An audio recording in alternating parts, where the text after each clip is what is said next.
Aujourd'hui, si la machine ne tourne pas, c'est peut-être aussi parce que, en termes de fonctionnement du conseil municipal et de l'équipe municipale, on a un espèce de râteau. On a un maire et en dessous, il y a 18 maires adjoints. Moi, je ne sais pas comment vous faites ça, mais ayant managé des équipes, 18 personnes en râteau, c'est juste pas possible. Ça ne marche pas, parce que les gens se battent, parce que les gens ne sont pas d'accord entre eux. Donc ce qu'on veut faire demain, c'est organiser une nouvelle organisation municipale sous forme de 5 pôles. Fini les travaux à 15, 20 qui ne fonctionnent pas. 5 pôles, ça veut dire des pôles dans lesquels les maires adjoints, les conseillers municipaux délégués fonctionnent en mode projet, assurent la cohérence de l'action municipale et travaillent étroitement ensemble. Et vous allez voir, ça va mieux marcher qu'aujourd'hui. Parce qu'aujourd'hui, si on n'a pas de réponse, si les projets n'avancent pas, c'est aussi peut-être parce qu'il y a un problème d'organisation. Il y a un pôle institutionnel, les finances, les ressources humaines, beaucoup de choses, les jumelages, le futur Grand Paris. Je vais passer rapidement là-dessus parce que ce n'est pas le sujet du débat de ce soir, mais gardez en tête quand même que Colombes est une grosse PME, avec plus de 2000 salariés, avec un budget de fonctionnement de 130 millions d'euros. C'est une belle boîte, donc ça se manage comme une boîte. Pôle important pour moi, la famille.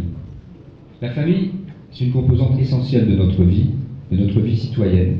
C'est aussi un des lieux majeurs de transmission de valeurs. Et ce n'est pas parce qu'elle est en crise qu'il faut l'abandonner, au contraire. Dans le pôle famille, on va trouver bien sûr la petite enfance, et nous voulons développer les crèches, nous voulons sous toutes les formes. On va trouver le primaire, on va trouver les centres de loisirs, et bien sûr on va trouver la fameuse question des rythmes scolaires. Alors là, je voudrais insister un petit peu. Même si vous entendez l'inverse, à peu près rien n'a été fait par l'équipe sortante. Donc on est en train de parler d'une réforme qui va être mise en place en septembre 2014, qui n'est pas prête au mois d'avril 2014. C'est terrifiant. On ne peut pas faire une réforme correcte en un mois et demi. Parce que quand on parle de septembre, il faut bien que les gens sachent à quelle sauce ils vont être mangés avant de partir en vacances. Donc on est en train de parler de juin. Et les associations qui ne sont pas consultées encore très sérieusement, elles ont des programmes, elles doivent savoir à quelle heure elles vont pouvoir accueillir les enfants, elles doivent savoir ce qu'elles vont faire de leurs éducateurs. Tout ceci n'est pas sérieux.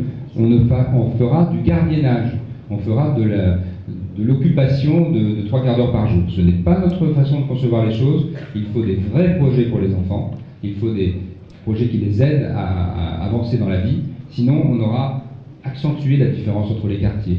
Il y a des communes comme ça où ça se passe comme ça. Alors, il y a des quartiers plus populaires où on fait de la garderie, et puis des quartiers un peu plus chics où on a les moyens de payer des animateurs, où on fait de l'initiation aux sciences.